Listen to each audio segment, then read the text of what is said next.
hosts for this opportunity.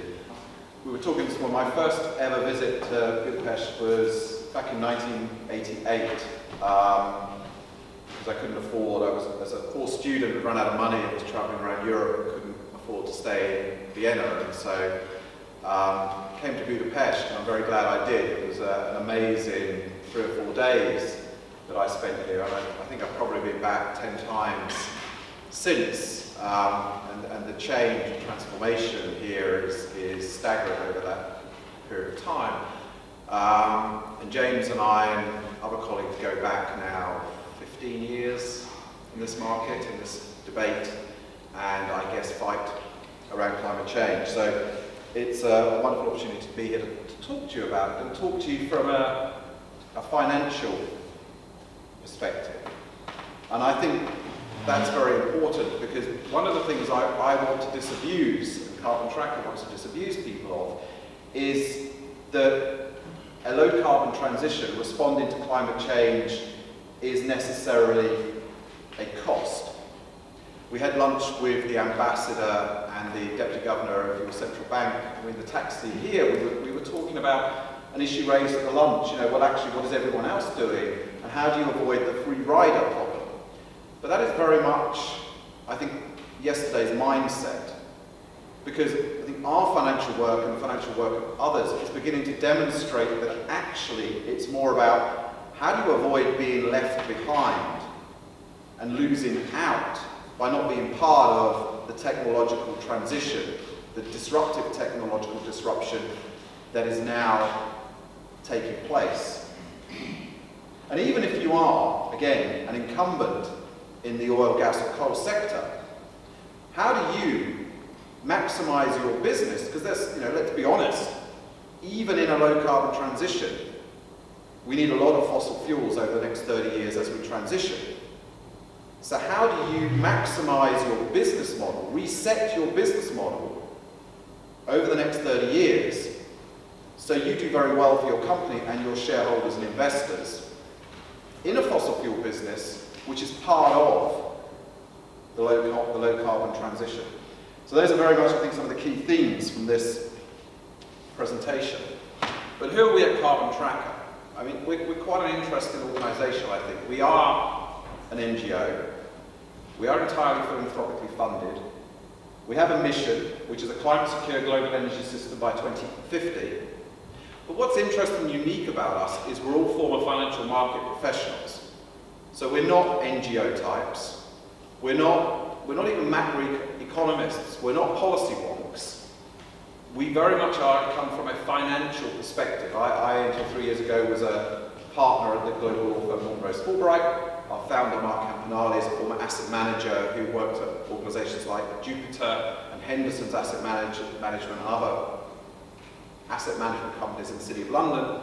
And the biggest team, if you like, the engine room of Carbon Tracker, is 8 former investment bank analysts who come from banks such as Deutsche, Barclays, Citigroup, HSBC, and so on. And so we deploy investment-grade financial analysis to this problem. And that's a lot of what I want to talk to you about today. Now, the thing I think to understand, we've all lived through many of these, is technological transitions are nothing new. The energy transition that we're now in, the technological disruptive transition the energy sector is now in, whether it likes it or not, is nothing new. It probably is much more cross-cutting than any other technological transition, because energy cross-cuts our entire economy. So the potential for disruption and a disorderly transition is very high. But as any of us know, if you simply just go back to 1991 and just look at the technology and try and take yourself back there, those of us who were around then, and think about the technologies we were using and what we thought 2017 would look like, what we could imagine and what we couldn't imagine. And then fast forward, what will the world be like 15, 20 years from now, particularly in the energy space? And how quickly will that change actually happen? And are we prepared for it? Paris gives us a clear market signal. But I won't talk too much about the framework. But for the first time, we have a global bottom-up agreement that sets a target that everyone, to a greater or lesser degree, is focused on.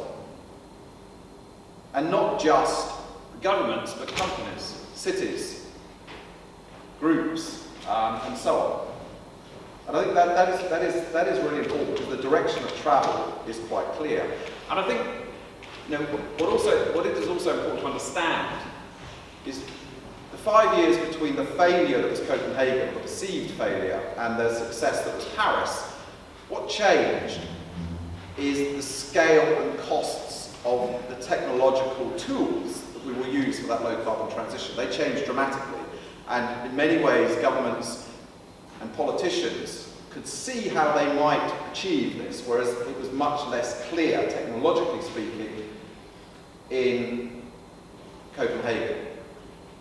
So, in 2009.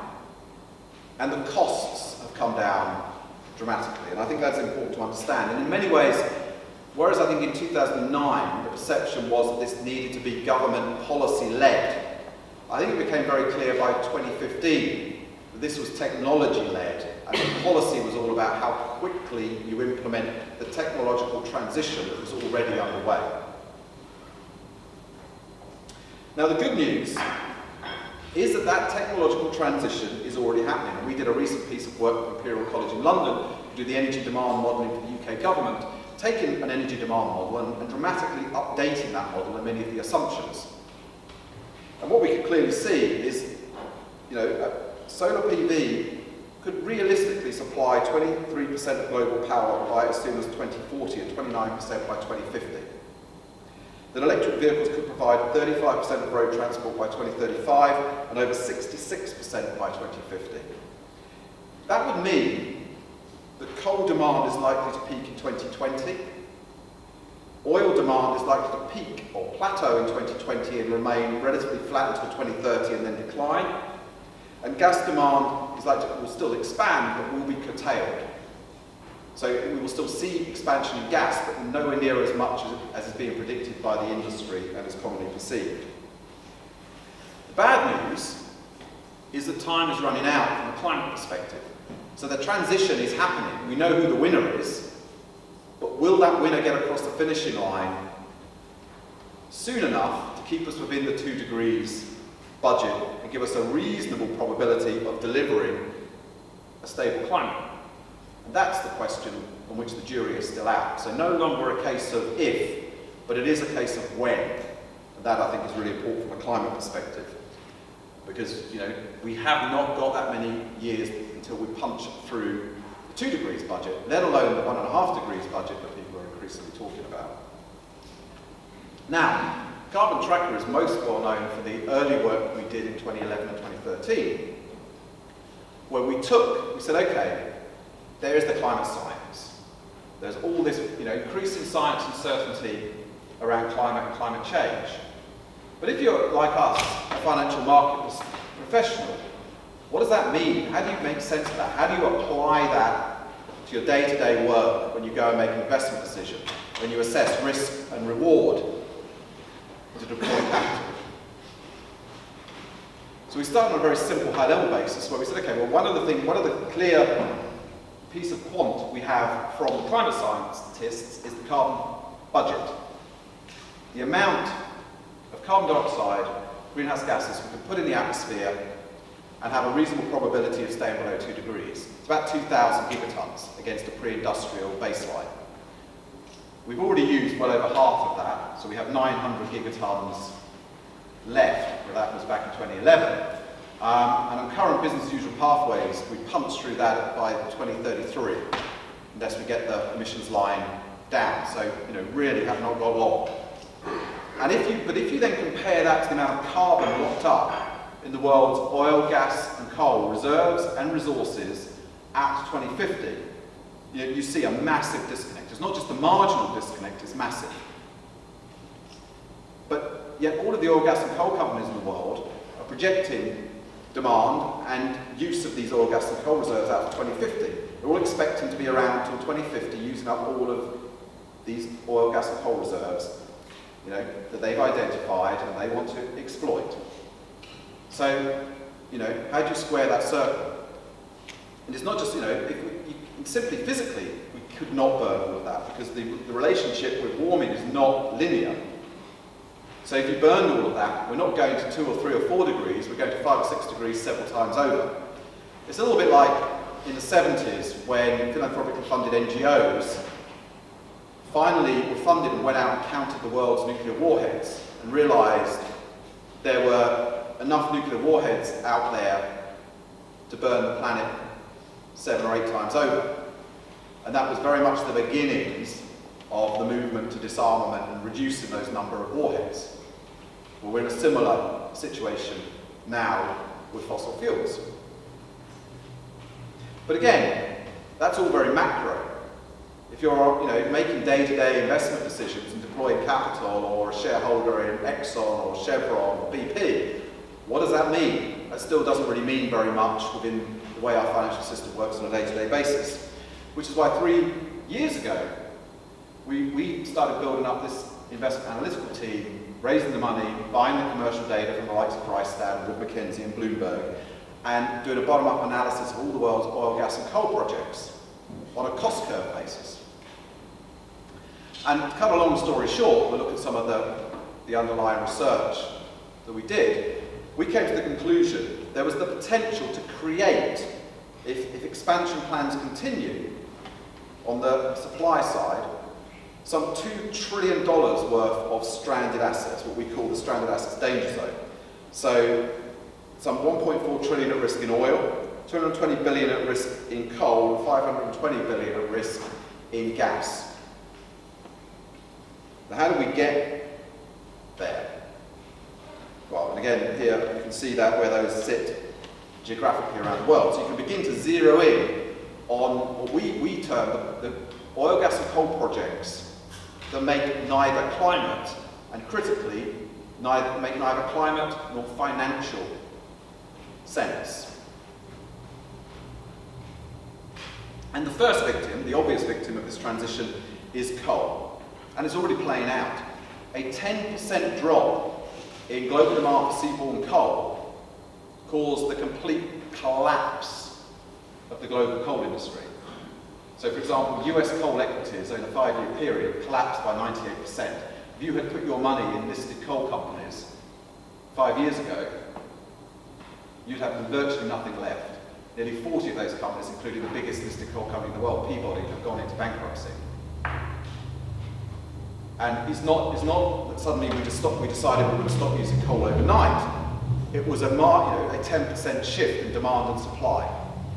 Made a massive, massive impact on the financials and investments. But, you know, interestingly, we'll come to demand. Peabody, 12 months before their bankruptcy, they were still telling the world there was going to be this massive increase in demand for coal, and coal commodity prices were going to be very high and very solid. That's what they were telling their investors.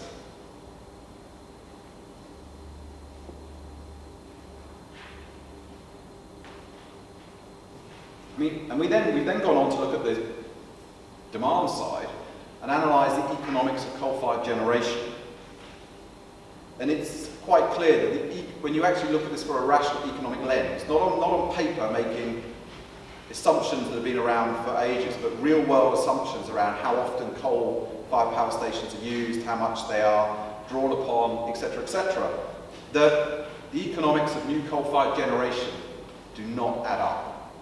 If you put your money, whether as a private investor or as a government, into coal-fired generation, you are likely to get your fingers very badly burned. These are not going to have the sort of economic life that they previously had.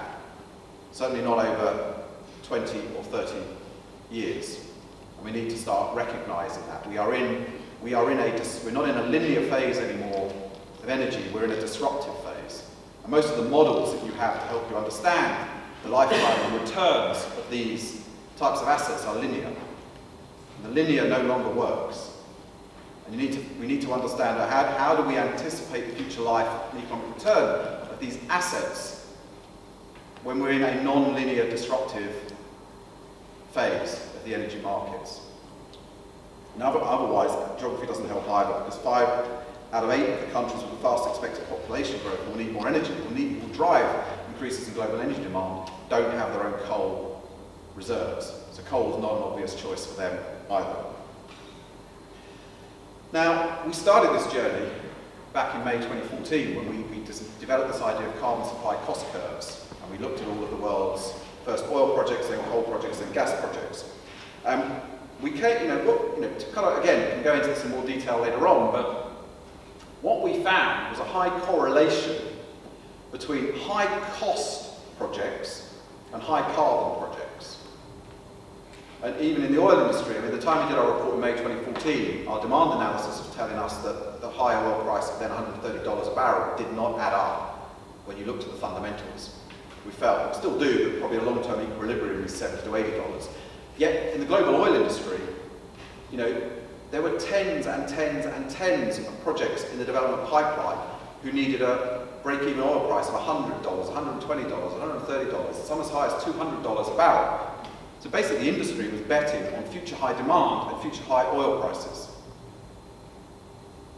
And shareholders and the financial markets were asleep at the wheel. They were not holding those companies to account around capital discipline. And that's part of our mission, is to get them to do that, and that's what we've been working on. The other interesting anecdote from this curve is we also realised where 80% of the what we call the sub-$60 oil, which you can burn over the next 30 years with a 2 degrees budget, 80% of that sits in Saudi Arabia. So actually the Saudis will benefit from a low carbon transition, and they will clearly benefit by ensuring that we do not open up new oil supply at the same time. And what we're seeing now is increasingly the big players in energy are shutting down or at a project level divesting from these high cost oil assets and starting to focus more on the lower end of the cost curve. As they increasingly the penny drops for them, that 100 years of growth for fossil fuels is now over, and we're now in an ex-growth phase for fossil fuels. ExxonMobil recently wrote down 19% of its oil reserves as it makes that adjustment in effect, and begins to understand that we've transitioned from an ex-growth phase of the market. But this led us, this led us to many of the world's energy demand models, because we're saying you're betting as an industry on future high prices, whether it be coal or oil. How do you get there? Why do you think that? And that led us to all the energy demand models, from the IEA, the BP scenario, the Shell scenarios, the BP outlook, and so on. And we found the models are very common. And as anyone who knows who models the future, models by and large tend to be very linear as a start. They tend to assume the past is a linear representation of the future. And that's fine when things are in equilibrium. And that's probably been true for the last 100 years with fossil fuels, but it is no longer true. We're in the disruptive phase. Fossil fuels have lost their monopoly on energy generation. So you have to think more creatively about how you model the future. You have to think of different scenarios to try and anticipate the disruptive changes. The other thing when we began to unpick the demand models is we found many of the assumptions right across the industry favoured those high demand outcomes. So the models would pick the most robust future views, the highest future projections for population growth. They picked the highest projections for GDP growth, leaving aside all the negative disruptions you'd have from climate change, but leave that out of the equation. But on the other end of the spectrum, they picked the most pessimistic future assumptions for the growth of things like solar, wind, electric vehicles, energy storage. So it is not a surprise that what you get out of all those models is, future demand for oil is going to be very high. Future demand for coal is going to be very high, and therefore the commodity prices associated with them are going to be very high.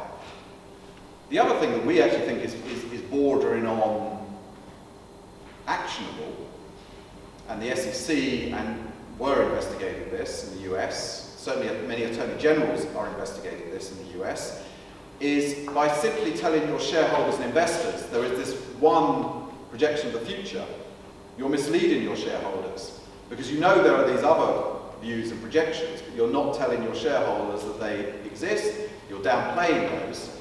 And one of our arguments is, you may be right, we're not as arrogant to say we're right, but there are these other probable projections of the future, and you need to be giving your shareholders that spectrum.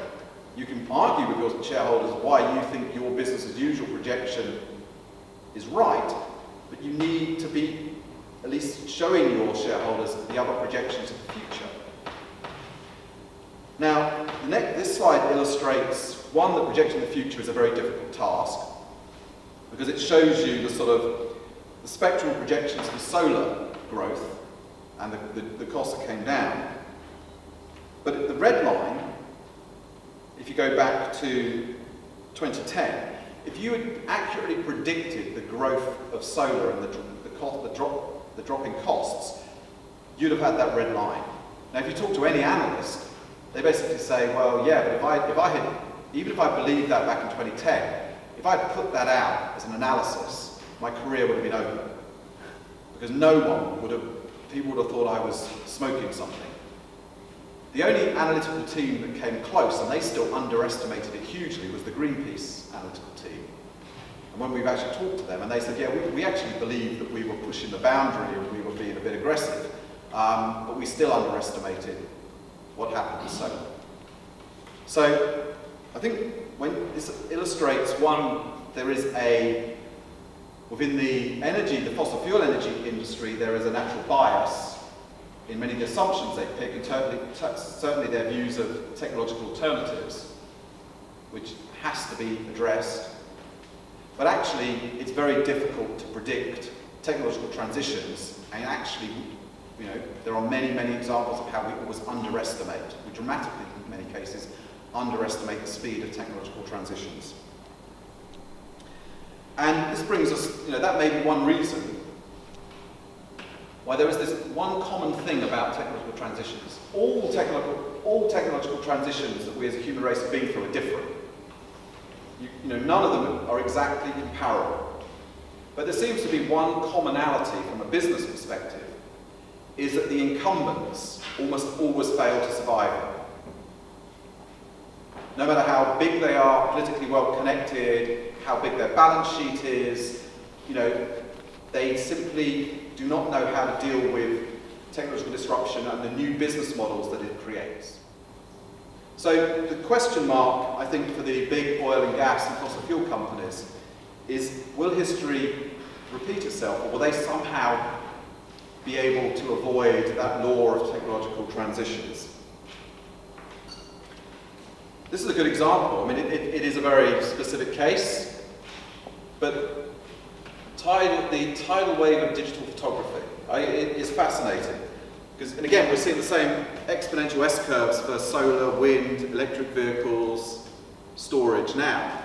You get here, and it starts to grow. But what is fascinating here is, for about a decade, as digital photography went into exponential growth, you were still seeing very robust growth for traditional cameras and film, until you get to a point, it was around 2000, which is wow, the existing technology, you get to that tipping point. And I think that must be the fear for the incumbent oil, gas and coal companies. All looks great. Actually, no, this is fine. Solar's growing. They've got their little portion over here. Yes, they are on an S-curve, but that's going to plateau at some point. It's not going to affect us until it's suddenly too late. Now, in Expect the Unexpected, you go online onto our website and you can play around. What was interesting when we did this model with Imperial is we set up an interactive model where you can go and play around with different costs, different demand outcomes, and different climate policy settings. But under all of them, you see we're in a transition, even with weak climate policy settings. We are still in a very robust, low-carbon transition led by the technology. The cat is out of the bag, or the genie is out of the bottle, whatever you look at it. So here's just some graphs. I won't go into some detail. It's all in the Expect the Unexpected report, worth reading. But you see the sort of breakdown under those different settings for electric vehicles. And it is fun to go in and play around with those settings and see how the world looks. And in our view, that's how we have to start modelling energy demand, and these transitions. Those different settings and a range of scenarios. It's the only way you can effectively plan for the future now. And it's very much the argument we're putting out to shareholders. And you may have seen the Occidental shareholder resolution. This is effectively what that resolution is requiring Occidental to do that was, has now passed in the US because BlackRock fell behind that shareholder resolution. In many ways, because BlackRock had put out several reports based on our analysis over the last few years saying that climate risk is a material issue for shareholders of their companies. So they couldn't very well then vote against a shareholder resolution that was requiring Occidental to carry out a 2-degree stress test of its business model. And again, what does that mean for displacement? That has a very significant effect. All of those settings have a very significant effect on global demand for oil. And what again, we talk about the peaks. This just illustrates, again, the different settings. In all of those policy settings and cost settings and demand settings, you still see, sooner or later, peak demand for all of the fossil fuels. It's just a question of when.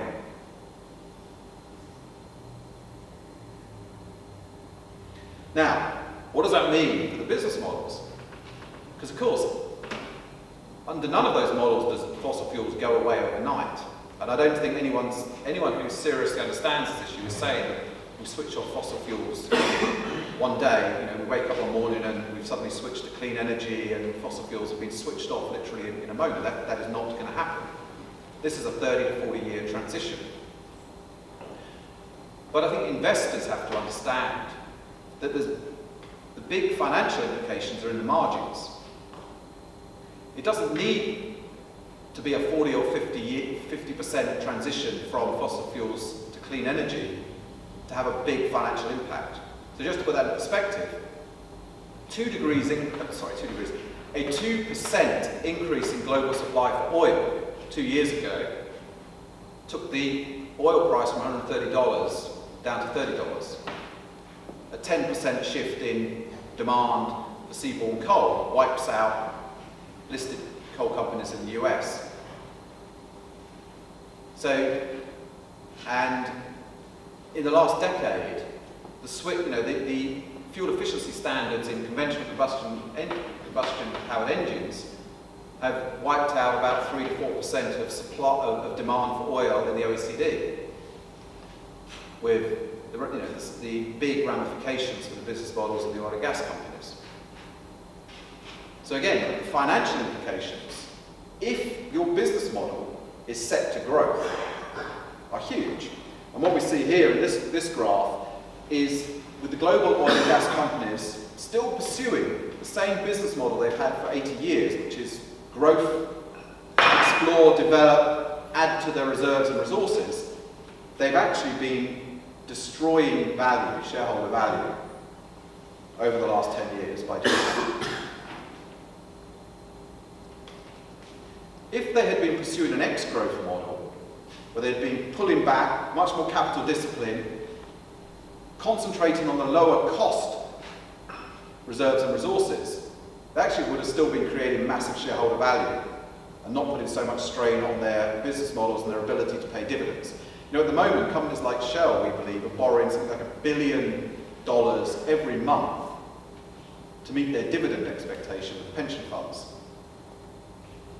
Now that's fine. If their bet on future oil prices is correct, that gamble will pay off. But if they've made the wrong bet, at some point that gamble could blow up quite spectacularly, not just for Shell, but all the pension funds and the financial system in Europe that depends on those dividends. So as we said, it's kind of making the point again, far-reaching changes can occur faster than expected. And this is, all of those lines along the bottom are the industry predictions for the growth of solar, and the blue line is what actually happened. And even in the Trump scenario, let's call it that for want of a better description, even with weak global climate policies, over 70% of world power can come from non-fossil fuels by 2050, with more than 65% of the world's vehicles being electric by then, even in a very weak climate setting, climate policy setting. So again, this transition is not going away because of political volatility. It's now very technologically and financially driven. Now we did a sensitivity analysis on what would happen if the world's biggest oil and gas companies switched to an X-growth, 2 degrees transition. And actually we believe that would be incredibly positive for their valuations. It could actually increase the value of those 7 oil majors by over $100 billion. Simply by that much more prudent, conservative focus on low-cost production and resources and moving away from this growth mindset. Sorry, we've gone in again, but it's a useful reminder. I don't think I meant to put that in twice, but just think of Kodak that pursued a similar policy. The interesting thing about Kodak is, many people probably know, they were one of the early investors in digital. They had a digital division. They're probably the first people to sell digital cameras for the original market, which was people in business meetings who wanted to quickly capture what they put on the whiteboard. But it wasn't making anywhere near as much money as their traditional lines, so they got rid of it. And the rest is history. And what we're seeing when you actually look at the, as an average now across the world, renewables are the cheapest power source. So getting away from this mindset that actually responding to climate change is a cost. Actually what we're increasingly seeing is no, it's not a cost. Actually it's the cheaper option in many, many cases. And that's, again, only going in one direction. Good news is there is action from regulators. So Mark Carney, with the Bank of England, chair of the Financial Stability Board, he's now beginning to get this on the radar screen of financial markets in a big way. And he said the abrupt transition to a low-carbon future is a financial stability risk. One of the biggest, and one of the big reasons that he set up the FSB task force on climate-related financial disclosure. It's one option for a global firm could be to apply a transition scenario that takes into account the nationally determined commitments under the Paris Agreement of the countries in which its businesses are located. Another very relevant scenario is, of course, the ultimate 2 degrees goal agreed in Paris, which we know is even more than the NDCs add up to. And the private sector. There's more and more reports coming out from mainstream financial organisations. I mentioned BlackRock. And what that's actually meant is, as they put out this sort of analysis, and as major investment banks and asset managers and financial institutions start to say this is a real financial risk, people then turn around to them and say, well, hang on, BlackRock. You've put out several reports saying this is a real risk for shareholders and investors, yet you're voting against, or you're abstaining from shareholder resolutions that are asking those companies to assess and disclose that risk. How can you take those two different positions? And BlackRock's obviously decided it cannot. It has to be consistent, which is why it's fallen behind voting for this shareholder resolution. And there are more of those shareholder resolutions in the pipeline against major oil and gas and coal companies. So, implications for companies? It's not necessarily all doom and gloom for the oil and gas industry, even in a world where oil demand peaks and falls. Depends how you respond, how you address that risk, how you adjust and reset your business model.